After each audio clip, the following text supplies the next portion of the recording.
Right, hello everyone. Welcome back to the 5th Division podcast. It is Wednesday, the 10th of August 2022. We are here to chat about the opening weekend in the National League. And I have to say, like a bouncy castle convention at a hedgehog sanctuary, it certainly had some whiz pop bang. It was unbelievably entertaining. Red cards, great goals, some interesting refereeing decisions. I'm sure we'll get used to talking about those across the season. But it's myself, James Richards, and Nathan Radcliffe here to give you our thoughts and opinions on all things fifth tier. Before I start, this podcast is brought to you in association with The Big Step. There is an excessive amount of gambling advertising within football, and The Big Step do great work highlighting the dangers and damage gambling does to people's lives. You can follow them at _Big Step on Twitter to see the great work they do for yourself. Definitely worth a follow, those guys over there. And I'm really pleased to see that they're hopefully making some headway in their campaign to kick gambling advertising out of football. Something I'm sure the vast majority of people will agree with. Right, Nathan, how are you before we get into the nitty gritty? Good, yeah. I mean, I've only just recovered from a trip to Torquay, which obviously we'll talk about, obviously, to go and watch. Great place against to watch Oldham. Football, isn't it? Yeah, it was wonderful. I mean, it was bringing back memories of being a sort of, this is reference only really, well, maybe it's some Southerners, but normal people, trip to Pontins, as anyone remembers that. That's just poor people going on holiday. But it was like that, just wonderful weather and sort of a nice classic stadium, really, with some new bits added on. End, and an owner who went down on his motorbike. So. Well, halfway on his motorbike before he got stuck. We'll speak about that later on. Right, well, indeed. Let's jump in then. And we're going to start, I think, quite aptly, at Meadowbank, where Dorking, for their first ever game at this level of football, took on Chesterfield. Quite contrasting histories, I think everyone will agree. But the game was an absolute classic. It was brilliant. Entertaining, everything you could want. Loads of Chesterfield fans made that trip to Meadowbank to watch it. If you're not aware, Dorking in the heart of Surrey, in what is a fairly sleepy town, not far from me actually, which doesn't have... until recent years, a football team that they could have ever been proud of. I went to university with a chap from Dorking, and at the time we were at uni, they just didn't have a team. It was almost not worth talking about. But they have risen so quickly. It's quite a shock for most people in this area. I mean, if you are an Aldershot or Woking fan, you've got another team now on your level, on your doorstep. So it's going to be quite an interesting little triangle of clubs in that sort of area. But this game is worth talking about mostly, Nathan, because Lucas Kovalan got sent off for an off-the-ball incident. At the time, his team were winning, opening goal of the game, which was scored by Akwasi Asante. A really nice little finish to give his side the lead. And then the sending off happened. Now, he's got a history, right? His debut for Port Vale last season, he got sent off for a rash challenge outside the box.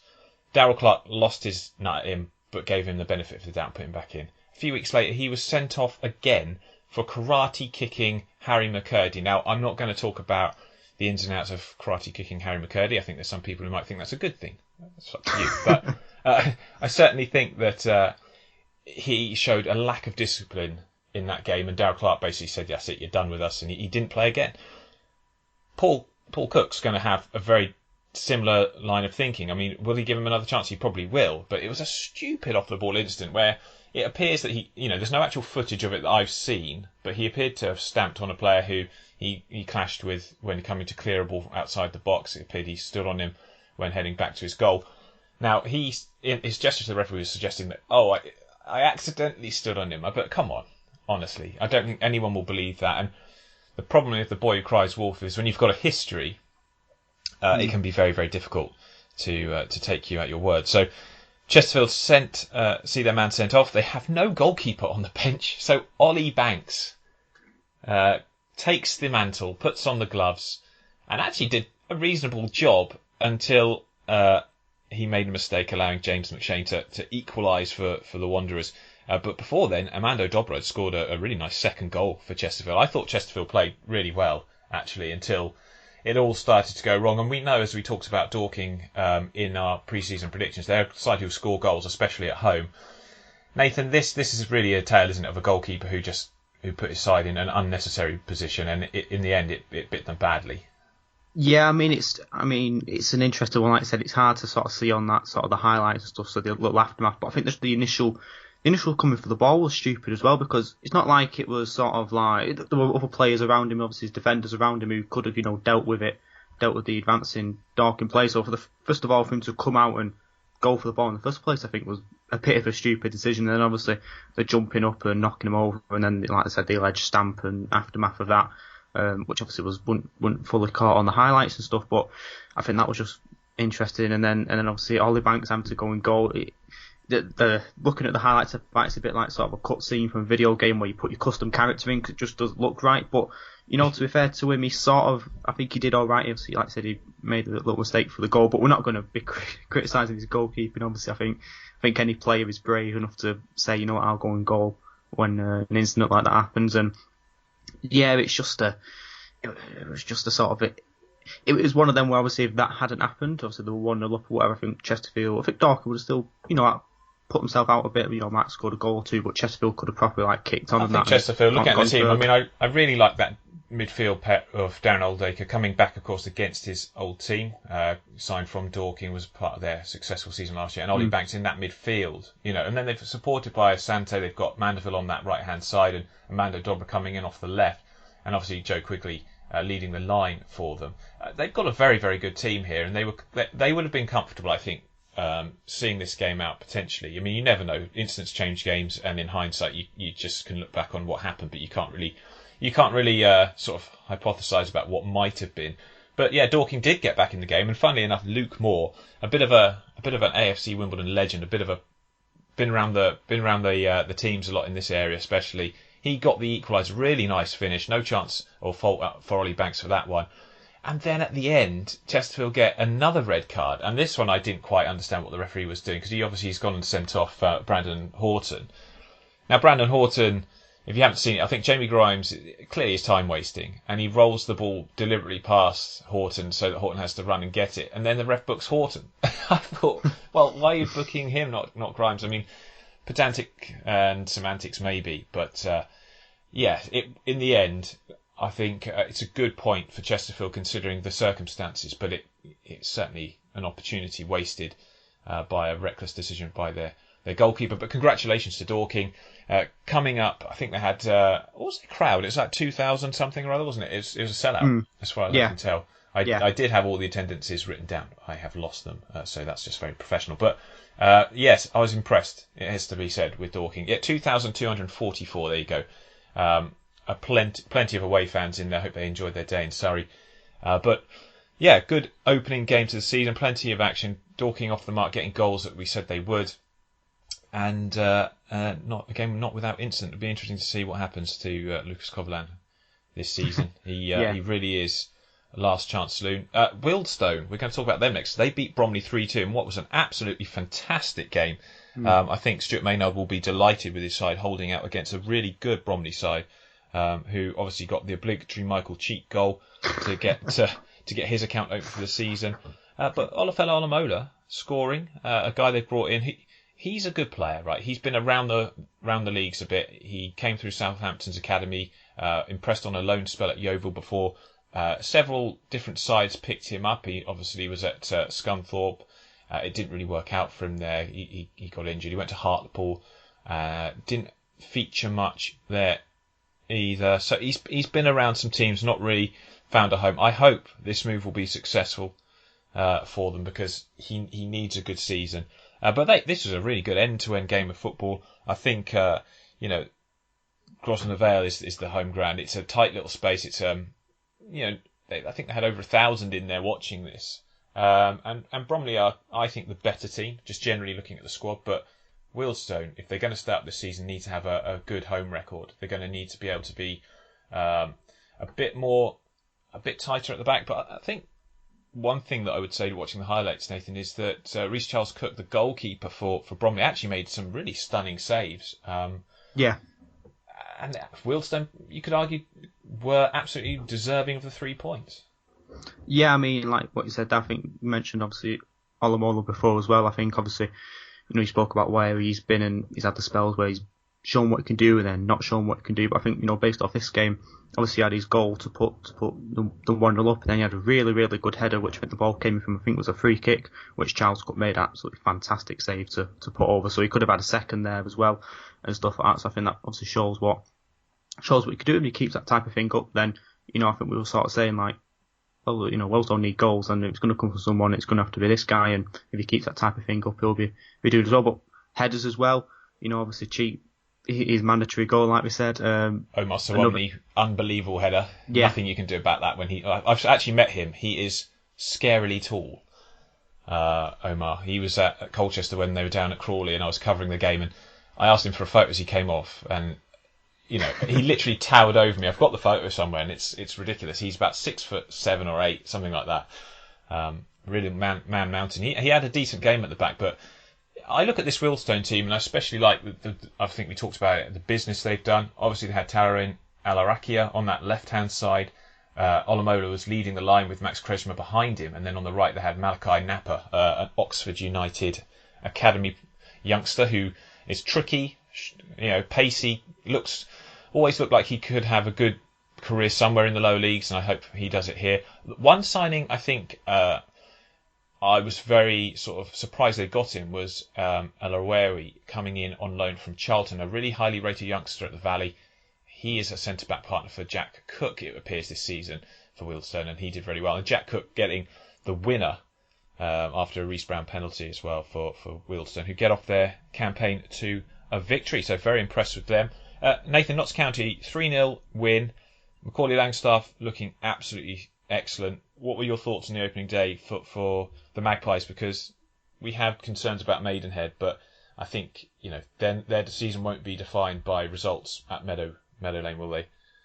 Yeah, I mean that was exactly what I was just going to say as well. Like for a team like Maidenhead, yeah, it's nice if you can pick up a draw, maybe even a win by some chance or something away at Notts County, one of the top teams in the league. But it's not going to be defined by that. As long as they can pick up the draws against some other teams and some wins here and there, that's going to be the main thing for them. But I think for Notts County, this is the type of game where you've got to be winning 2 or 3-0 to put your stamp and say, we want to win the league, we want to be up there in that top 2 or 3 come end of the season. We've got to put our stamp on it and get these 2-3 goal wins week in, week out properly. And, for like Langstaff, obviously a player like him, you want him in form, you want him scoring goals, and he's got to be getting that week in, week out, that goal, 2 goals and stuff like that. And that's what he's done here. Obviously, he's got his 2 goals and stuff like that. Nice little play between O'Brien and Rodriguez, obviously the quick 1-2, it goes to Langstaff, and that's the type of thing he's done week in, week out, obviously putting that away. And then, he's got the other one, and from a tight angle, he moves with his feet, gets it where he wants it, and then just left foot into the corner. And I think that's the type of thing, obviously, we'll see from him this season. We was a bit concerned about, obviously, making step up, because it's a difference between playing National League North to playing National League. But Elson, he's got 2 today, this week, sorry, not today, or Wednesday, but he's got 2 this week. And obviously, if he keeps that type of thing up, him and Notts County should go quite far, and yeah, should be hopefully good for them. And obviously, I think we've got to mention that the third goal by Joel Taylor as well, which is an absolute thunderous shot. It's an absolutely wononderful goal. He had a good game on that right-hand side, yeah. I thought. It's a fantastic goal, I think. And obviously, I think every fullback, I remember when I played fullback at school or something like that, and you make a little dart forward, little run, I'm going on an adventure. And obviously, I never scored a goal quite like that, but he's obviously got a quite good goal, and he'll be happy with that. Yeah, and I think the depth that they can call upon. Ed Francis played well. Ed Francis is a player, of course, who I don't have a huge knowledge of him, but I do remember him having a loan spell at Harrogate, and I thought he was quite good for them. One of those guys that came in during their first season in League Two, and I thought he's definitely good enough to play in the EFL, and I was surprised that someone else didn't pick him up. But he's gone to Notts County, played in that holding midfield role, and did an excellent job. I thought, like you say, Joel Taylor did well on that right-hand side. Ruben Rodriguez and Macaulay Langstaff, that's a scary pairing up front. And they've got Sedwin Scott, who can come in. I don't think Matt Palmer started this game, but that's the kind of strength in depth. I reckon they'll add a little bit more as well to this squad potentially before the start. They lost Cal Roberts, they got a fee for him. So, but yeah, Maidenhead, opening day of the season, no surprises really that they were going to struggle against a really top side in Notts County. I'm not a big fan of Neil Aqua. Maybe being unfair to him, but he was no good at Southend as a youngster under very difficult circumstances there. But I do think they're going to struggle to score goals unless they can bring someone in or find some way of getting goals from all over the pitch, and Maidenhead losing 3-0 at Notts County on the opening day of the season. Eastleigh surprised me with their performance at Wrexham, how good they were. Led for long spells in the game. But it was the class of Elliot Lee, super sub Elliot Lee, that got Wrexham the win in front of over 9,000 fans at the racecourse. We already earmarked these guys as basically having no excuses this season not to go up. I mean, I think 3 of the last 4 seasons, their points total last year would have taken them up. But there's no Stockport County in the division this year. Not stating the obvious. What I actually mean is there's no team with the sort of firepower and financial power of Stockport County to rival Wrexham. But they've got to be a bit more clinical. They've got to control games a bit better. This wasn't a complete performance by any means. Mark Howard making a really poor error to allow Eastleigh the opening goal, which was scored by George Langston. I thought, I have to give credit to Eastleigh. We were not particularly hot on them in pre-season, and I think Lee Bradbury has looked at what they were like when he came in, and he's sorted them out. They had a good back three. Aaron Martin made captain, and that makes sense. He's a really experienced, classy centre-back. I think Corey Panther looked excellent. He's got a good long throw on him as well. He'll cause a lot of problems. But then, I think the star for me, and we'll see how he does as the season progresses, is going to be Charlie Carter. Love this guy. He would be an EFL player all day of the week if he hadn't had injury problems at Stevenage. He played some superb football. There were some really nice passages of play from Eastleigh in this, where they kept the ball, they knocked it in nice triangles, and they made it hard work for Wrexham. But Wrexham, having that quality that they do, to bring on someone like Elliot Lee, 2 goals, both very good, very well taken, having a team full of EFL talent as well, and some players missing, I think, still through injury. But they've got McFadzean and Ford as their wing backs. Nathan, job done, basically, on the opening day for Wrexham in a game where they probably would have wanted to play a bit better, but it doesn't really matter opening day, does it? You just got to get the points. Yeah, I think obviously it's a results game, and that's what they've got here. I mean, I think just looking back at the game as a whole, I remember hearing Eastleigh 1-0 up. I was like, against Wrexham, I thought that was a bit interesting, obviously. And obviously then looking at, I think maybe Eastleigh took Ben Tozer on loan for the first 15 minutes with that throw-in that went in and stuff like that. I don't know, maybe you can do that nowadays. But yeah, I think maybe Alp was sort of claiming that it's hard to see on the highlights, obviously. He was not fouled. He was trying to say like his other arm was being pulled. If you watch it, I think his other arm was gripping the shirt of his own man. Well, perhaps it's hard to see, and obviously, but he's got. My opinion on him is, he's a good goalkeeper. Don't get me wrong, really solid player for Carlisle last season. He's just got to do better there. He really does have to do better there.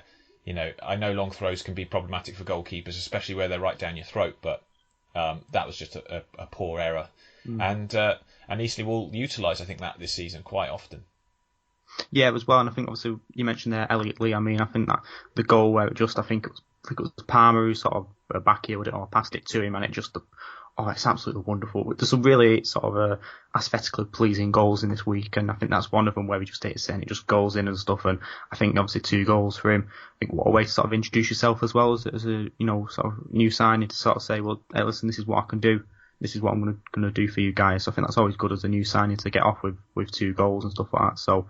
I think obviously they'd want to. There's no disrespect to Eastleigh because, like I said, they did do. I surprised both of us. They actually, looking at them, they did actually do quite well and had the chances. And I think both teams exchanged chances throughout the game and stuff like that. The Wrexham fans not too sympathetic to Eastleigh's time wasting. Obviously, when that goal went in late this on, season, aren't they? Yeah. Lots of teams are going to go there and do that. Yeah. But. Yeah, the fans weren't too sympathetic with it, and call it karma or whatever you like. But when you go and score a goal late on to put it 2-1 up and win the game, your fans are going to be on the other team like that, taking the mick out of them and stuff like that. But that's the type of thing you got to do when you looking for points. And I think that would have been a good point for Eastleigh away at Wrexham. They'd have took that, yeah.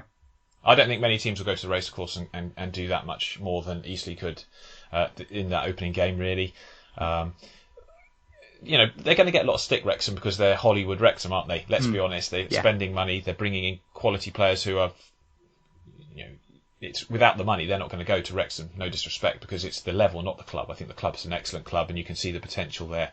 And I have no problem with the owners bringing in good quality and revitalising a team in a town that's got the support to really boost this club forward. I always have slight issues when you've got clubs with no real support base histories and they're artificially inflated by a lot of money. I have a little problem with that because you look at the sustainability of that should the owners get bored of the project. But with Wrexham, when you've got over 6,000 season ticket holders, they sold out their season ticket allocation, and you're getting crowds of over 9,000. That's a good size crowd. That's a good size club to be able to take forward, and they've got their win on the opening day of the season. Dagenham and Redbridge took on Gateshead. Gateshead, a team again we were worried about because they lost Langstaff, they lost Sedwin Scott. A lot of goals leaving the team, but my goodness me, they started brilliantly at Dagenham. They really did. They put them under a lot of pressure. Lovely football, great goals. Raced into a 2-goal lead with Paul Blackett and Adam Campbell giving them the advantage. And you could see the Dagenham side were visibly surprised. They were shocked by Gateshead's ability to come out of the blocks as fast as they did and put them under that much pressure. And it just took a long time, Nathan, for Gateshead to get their game together. But very impressed with Gateshead based on the sort of the pre-season predictions that we had for them. Yeah, I mean, like you said, it was 2 goals and just sort of shell-shocked Dagenham for quite a bit, and like I said, took time for them to sort themselves out a bit. But I think Gateshead could have even put the game out of sight because they very nearly had a third. I mean, I think Campbell plays the ball through for Ollie, and he sort of maybe he's going to claim that he sort of did it on purpose, but he sort of tries to control the ball and flicks it over and goes through, and then he toe bangs it and sort of perhaps should have. I think it was a great save, wasn't it, from Justin? Yeah, in goal. Good save, but he should have perhaps done a bit better with it. But I think obviously had he put that away, I think that would have been out of sight for Dagenham because they wouldn't have been able to come back from it. But they did. They recovered and they sort of got themselves and said, okay, come on, we can sort ourselves out here, and they eventually did. Obviously, and I think McCallum leaps like a salmon at the back post to put him. To pull a goal back and at the end for Junior Moraes. I mean, we sort of said we'd like to see what he could do with a full season, and I think if you put Sergio Aguero commentary over that goal, it would be quite apt. The way he just sort of weaves around and puts it in, and Gateshead it seemed to take it's like slow motion, wasn't it? It took ages for him to get the shot away, and everyone's falling over trying to get the block in, and he still hasn't taken the shot, and then eventually does. And Junior Moraes is a player who, when he went to Peterborough, scored 10 goals in his first campaign with them in, I think, League One. Yeah. And then his career kind of just didn't quite take off in the way everyone was expecting it to. He's drifted in the last few years.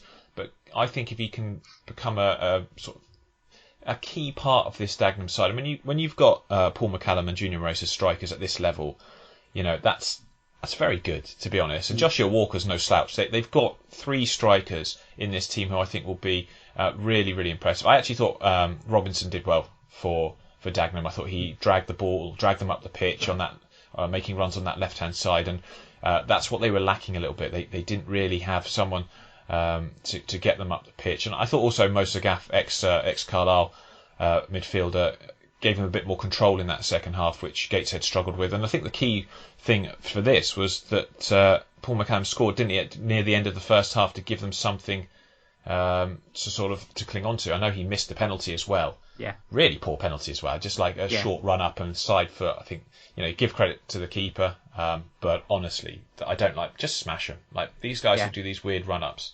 Montgomery, it was a fairly straightforward save for him, but he just had to push it away. But I just think just smash it. But no, Dagenham, Darren McMahon delighted in the end to get something out of the game and given them the position that they found themselves in. But he'll want to work on some stuff. And I think for Gateshead, they would have taken the point before the start of play, but it's always disappointing when you concede so late, 90 plus 5, I think it was, when the goal went in. So lots of positives to take for Gateshead, but a disappointing way to finish in London. York City, this is the team that I was basically struggling with the most in placing in pre-season. I put them in the bottom 4. I'll take responsibility for this one. I felt they'd done a lot of recruitment. I wasn't too sure about much of it. I think, it's a difficult transition coming up into this division. But they took on a Woking side who we're quite hot on. I think they've got, Woking have got a good first team 11. They've got some really good players in there. But in a physically fraught game, I think it's fair to say, York did much better. They won more duels. They were stronger in the challenge. It was a fairly even game in terms of possession and chances before the mistake that led to the first goal. But Maz Koa took it really well, got through 1-on-1 and made sure he finished it. And then Michael Duckworth, of course, getting the second from a well-worked corner, actually. I thought that was a pretty well-rehearsed training ground move. But thoughts on York, Nathan? I mean, I just thought that they were just... The expression "wanted it more" is terrible. It's a terrible football cliche, but it's kind of how I felt in this one regarding their performance. Yeah, I mean, it was one where I think, we both sort of saying, where we put them down at the bottom, but it was sort of a little asterisk next to it saying, they could be a lot different. And obviously, at least it's only one game, of course. It's only one game, titles and leagues don't get decided on the first game, obviously, but by the looks of it, from the first game, sort of, it's quite different as well. And I think obviously while the stadium is no Bootham Crescent, obviously it is a new stadium, and I think the fan base and stuff that York have will definitely push a team on and can intimidate away sides and stuff like that. And I think there is that atmosphere around the club that sort of things that they're going in the right direction. I mean, whenever you've been promoted, even if you've not got the best of squads, not necessarily saying that York don't, but there's always going to be that boost. And I think the crowd did intimidate Woking a bit. Like I said, Fakir, they caught Woking sleeping. I think the silly little pass, and he just runs onto it, and it's a nice finish into the bottom corner. And then like you said about the little training ground move, I mean, they've definitely been practicing that, and it went from because the Gusta Hancocks, and he lays it off for Duckworth, who's just in space, and he finds it home into the top corner, and those are the type of things obviously that you work on, and you've got to be aware of, obviously. People forget how important set pieces are in football, but Northampton sort of in the division above highlighted last season just how important they can be, and if you get some really good sort of training ground moves. I mean, the one thing I think modern football has lost is the corner to the big man at the near post for the flick on. That's kind of disappeared. I don't see that much anymore. But Oxford in the 90s, we basically, with Joey Beecham taking our corners, we had big centre backs who ran into the near post, flicked it on, and we caused mayhem. I just don't know why teams don't do that so much anymore. It's a little bit more looping. You see a lot more looping corners, and I don't know. Maybe it's. I'm showing my age, but I just think that's so effective, especially at this level. But you're right. Yeah, York, really good training ground routine, really good performance. Overall, they'll be delighted with a clean sheet and 3 points on the opening day of the season. Askey is a manager who's proven he can do it at this level and indeed at higher levels. I thought Linnell John Lewis, his name is a shop. He was superb. He's physically imposing, put Woking's back line under a lot of pressure. And in fact, credit to Woking centre-back Scott Cuthbert and is it Luke Wilkinson?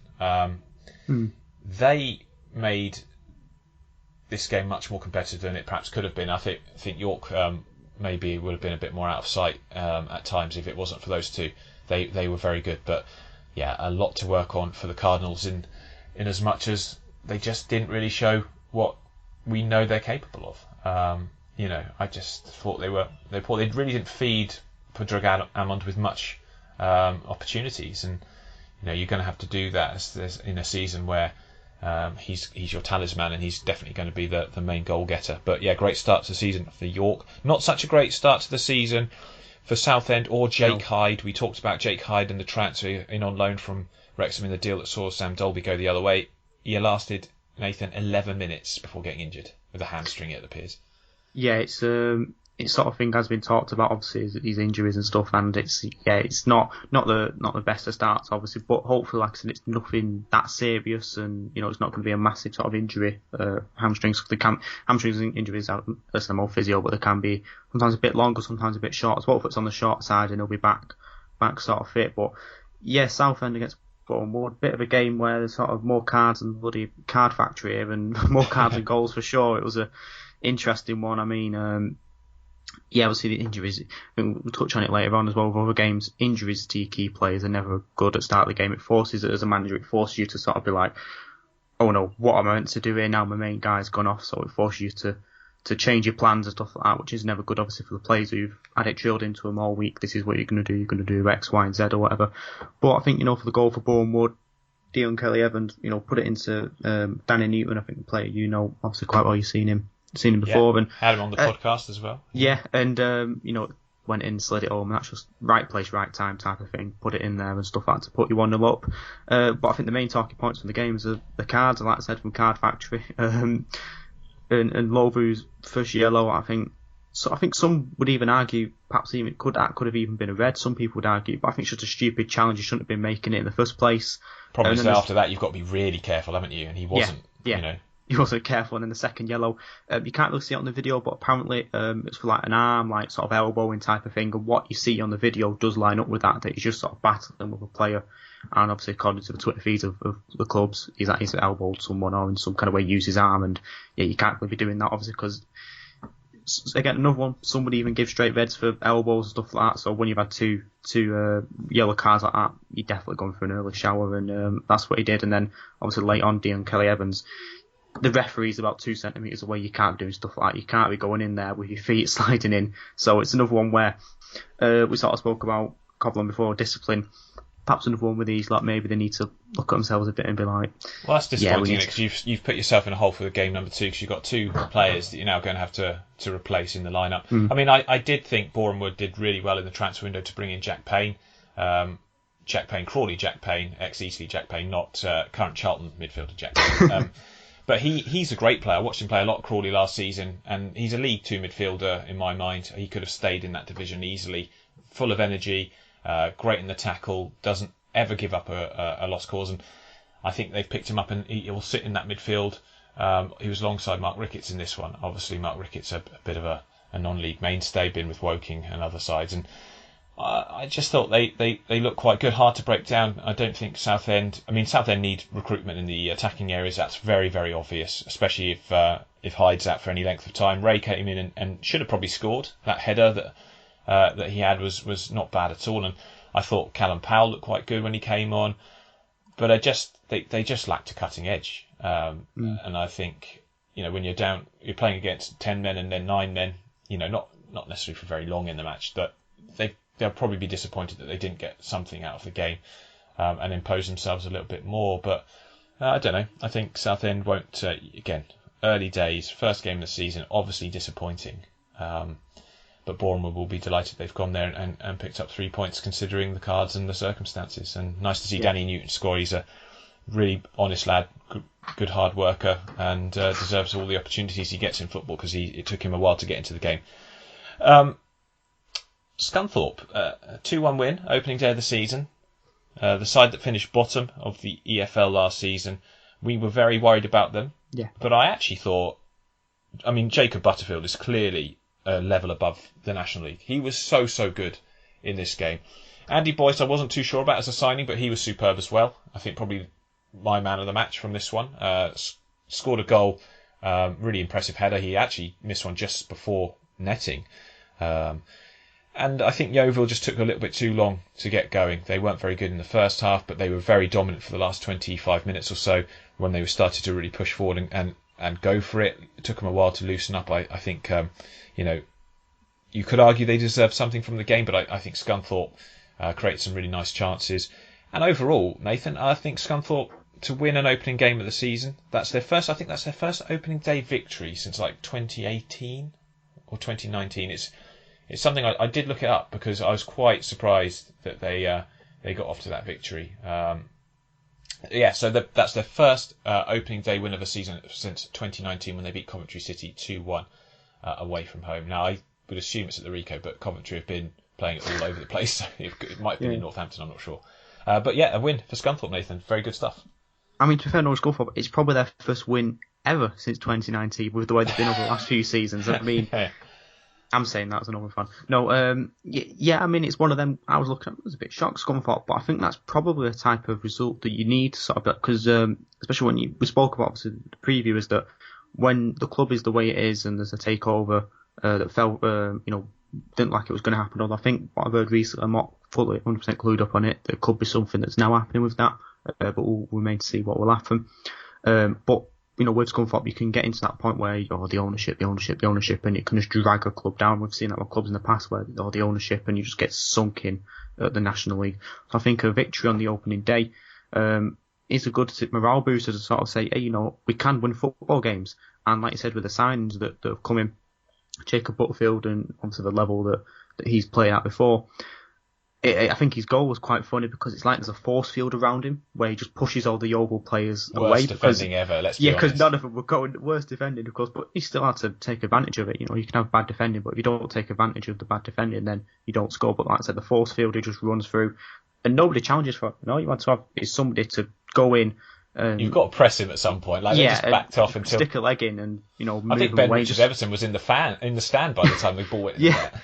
I mean, I think they were just stood there thinking about what they're going to have for the tea or something like that, you know what I mean? What pint they're going to have after the game or something. For our southern listeners, he means dinner, by the way. Dinner.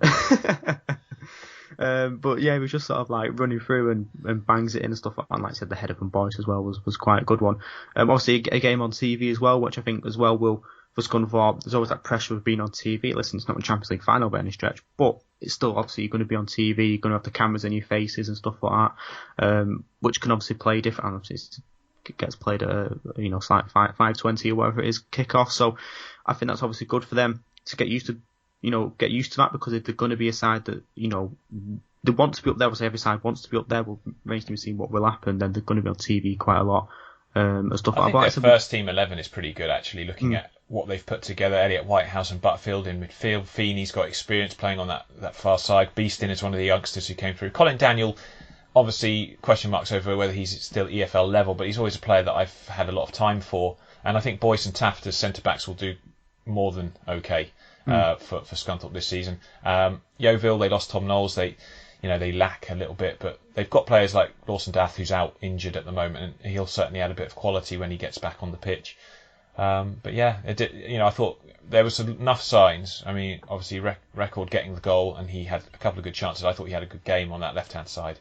But I think Yeovil can take the positives from that and move on. It's a difficult game for them next weekend, but in the end, I think they'll just look at that first half and think they left themselves too much to do. Aldershot left themselves way too much to do. A 4-1 defeat at home, Solihull Moors. Solihull Moors just breezed past Aldershot, who've obviously with Harris going to Carlisle United, and obviously they lost Mo Silla, who's a sort of biting midfield player. He's gone to Hartlepool. They really lack in midfield. They're so hopelessly short in a very key area of the pitch, and it showed. I think Solihull just made light work of them. Joe Sabara getting a goal. Great to see him still there this season. I was expecting him to move to bigger club. Callum Howe then netting again. Andy Dallas off the mark for the season, and Ben Coker, player I've got a lot of time for. Definitely still good enough to play in League Two. Making things sure. Ini Effiong getting the goal for Aldershot. Not the start that Aldershot would have wanted, Nathan, at all, is it? No, it's definitely not the start that they would have wanted. I think perhaps the one, if you want to got positive from it, was the goal wasn't a consolation when they were 4-0 down in the 89th minute when everyone was, thinking about going to bed or whatever. It did come as an equaliser, so I think that's perhaps a positive for them to say, we're going to go down against let's say, a very good Solihull side that we think will be up there. And they came back from it and got a goal, obviously, in the Effiong, a player who obviously will be looking at as their main guy for goals or whatever. He was under pressure from two defenders, but he gets up there and heads home to put it away. So I think that's a positive, is that it came at that moment as an equaliser. Obviously, they still conceded 3 after that, and wasn't in the 85th minute when they were 4-0 down and stuff like that. So I think that's perhaps a positive for them. But like I said, Solihull there, the players they have up top who can put goals away and stuff like that. Like I said, Dallas and obviously Sabara we mentioned, who, like I said, perhaps should have gone to another club, and Ben Coker, his free kick, a nice bit of work there. So I think for Solihull, it's one of them where, like I said, with some, Notts County and previous teams, it's like you just got to get them results to build up those confidence, get confidence in your team, get confidence in your strikers, that will then allow you to push on and get those results week in, week out. That allow you to build up those points as quickly as possible. For Aldershot, I think for them, long season, I reckon. Long season, I think is the easiest way to say it. But I think what they need to do is they need to take the positive from it. That they scored a goal. They scored a goal, but I think they need to take the positive from it. We'll see how they against other teams. Yeah, we'll see how they do. I have my reservations about Aldershot this season. One side I didn't, wasn't sure how they do considering their defensive record last season was Barnet. They beat Halifax 2-0, a clean sheet on the opening day of the season, probably the most important aspect of this win. Also, the fact that their opening season starts for the last 2 seasons have been a 5-0 defeat and a 5-1 defeat. So anything is better than that, and they certainly delivered. We're running a bit short of time. I wanted to give this game a little bit more, but we will definitely be talking a lot about Barnet. I just think, when you look at the back four, Diarra looked imposing, was solid. I thought Collins was probably the best in that back line. Very impressed with him. Ben Winter, we knew he'd be a good signing. So that new look back four is good. I think in goalkeeper, Laurie Walker, who Oldham fans will know quite well from his loan spell there, he looked very, very solid, deserves his opportunity. And they took their chances really well. Ephraim Mason-Clark is going to be a key player for them. Really important that he has a good season. I think they were sort of suggesting, at least Dean Brennan was suggesting, that if he gets his numbers up, his goals and assist numbers up, then this is a player that will fly up the divisions. He's got a lot of potential, and nice to see Robbie Hall showing class to set Nicky Kabamba up for the second to make it a fairly comfortable opening day victory. Jamie Stott sent off for Halifax. They will want to forget this one quickly. It wasn't their best performance. Altrincham and Maidstone drew 1-1. Maidstone went there and I think will be very happy, considering they finished the game with Hadi Gandor sent off. So they finished the game with 10 men, another red card, of course. There was plenty of them across the division in the opening day. Chris Clark, on loan from Fleetwood, got Altringham's goal.